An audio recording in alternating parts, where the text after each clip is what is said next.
All right, let's talk about the Knicks. They are 9-9 on the season. Basketball Reference tells me they're 18th in offense and 21st in defense. We'll get into both of those.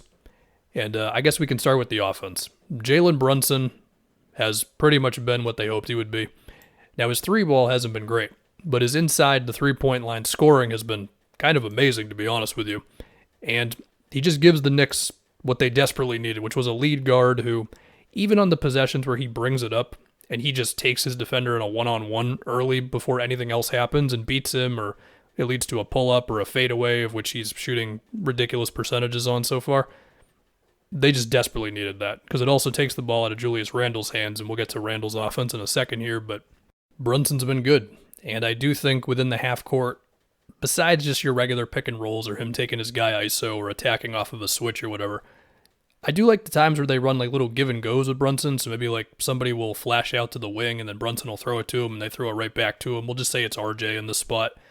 And then Brunson will immediately attack off the catch just to throw something different at the defense. Like, okay.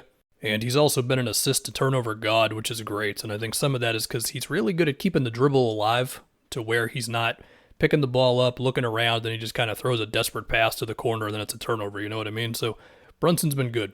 An example being like, sometimes he'll end up with the ball in the post and then keeping the dribble alive, make his move, and then it leads to a little dump-off pass for Jericho Sims. There was one play where Mitchell Robinson screened for Brunson as Brunson was in the post, and I think that led to a Mitchell Robinson dunk.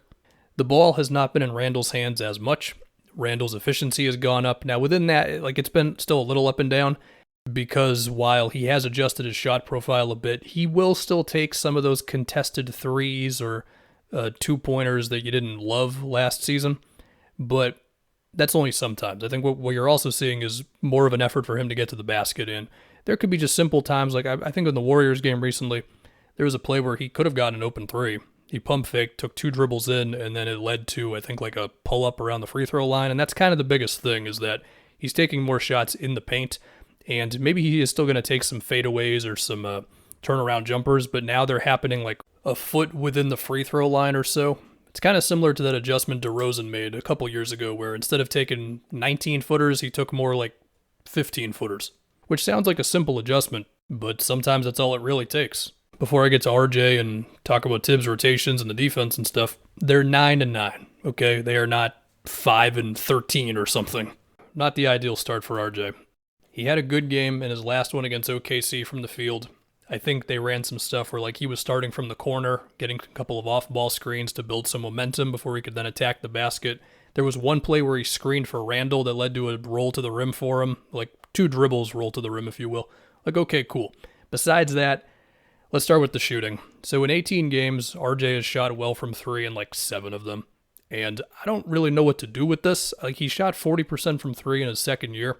Since then, it's just been a regression. He's at 27% from outside at this point, and a good amount of them are just catch and shoots that are not dropping, and he just has to be better. Like, that's all I got. Again, he was good in his last game against OKC, so we'll give him that. But the other thing with RJ is his drives to the basket. So let's say Brunson has broken down the defense a little bit, kicks it to RJ, RJ pump fakes, and then he wants to drive to the rim. Let's say he even gets his defender off balance a little bit with the pump fake, right? The amount of times where he has the initial daylight, and then his defender catches up to him enough to where now RJ has to like sort of throw up some awkward layup, or he just kind of gets pushed off the spot a little bit. It just happens so often, and it's just concerning because it's like, okay, is it his speed with the ball? Is it his handle? Is it the fact that he's just like not fluid enough as an athlete where everything he does is just a little stiff, I guess? I don't know exactly what it is, and to do him some favors, it's not as if the Knicks have the best spacing in the league with their offense. And also, it's not like Tibbs was ever a motion offense kind of guy. But even so, it is concerning so far. I think the best thing you can do is lean into as much screen setting and off-ball actions you can get for RJ to where you can just give him that little extra space around his defender. But still, it's tough for RJ right now.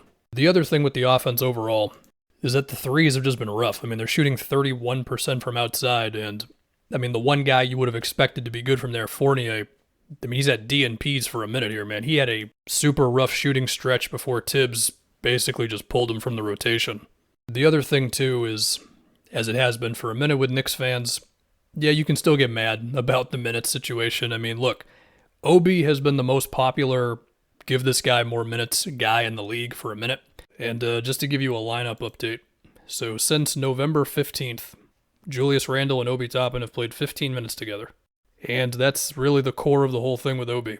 If Tibbs doesn't want to play him and Randle together like that, outside of a few spot minutes, then Obi's just never going to get more than about 17, 18 minutes a game. Yeah, it's annoying because I think the energy he brings in screen setting and running the floor and just general movement, I did this whole spiel last year, it's going to kind of do it again. I don't know what he's in year 3. It just is what it is, I guess. As for Quentin Grimes, well, he had a foot injury to open up the season, so you're hoping moving forward, because he's played over 30 minutes the last 2 games, that he can be like a real 3-and-D presence for him. Let's talk about the defense. So they're getting torched from outside, and it's an interesting thing with their help, because they typically have like guards and wings help kind of aggressively sometimes. Like there was a play in the Suns game where like Jericho Sims was dropping on a campaign Biyombo screen to give McBride time to get back to campaign. And then Jalen Brunson just helps really aggressively from the corner. And that led to campaign just skipping it too. I don't remember who it was, and they made a 3. If you want to pull up Lou Dort's baskets when they just played OKC, there were at least a few plays where it was aggressive help from the corner, and then it's a skip to Lou Dort. And, look, they're allowing the most 3-point attempts in the league. They're second in 3-pointers made allowed per game. And I'm not going to act like I'm smarter than Tibbs, because obviously I'm not. But I do know that the type of defense they're playing is susceptible to giving up threes, and they're giving up a lot of threes. I think it's also opening up opportunities for opponents to get like catching drives on them, or even some cuts sometimes if somebody commits kind of hard to helping on a drive. Within all of that, you're going to get Mitchell Robinson, Hartenstein, Jericho Sims dropping on screens. Randall sometimes will be like a little higher up on screens. They had a few more plays against the Warriors where they brought 2 on the ball in their most recent game. So that's the Knicks. Again, they're 9-9. They're not horrible. They had a shootout win against the Thunder recently, another one against the Jazz. They had a gutsy win in Denver. Jokic wasn't playing, but hey, they won the game. RJ, he's got to have a turnaround. We would just imagine that. And after that, they can tell themselves, well, some of these threes we're allowing are not going to go in as much, and some of our threes will go in a little more, and okay, maybe. But some of this is also getting a little awkward. What the hell are we doing with all these young dudes if Tibbs just isn't going to play them like that? Obi is extension eligible after this season. I imagine they're going to probably want to try to move Fournier based on the fact that he's just not playing right now. There was already a little Derrick Rose trade rumor thing the other day. I don't know, man. Cam Reddish has been getting minutes, so that's nice for him. Although he also just had a groin injury.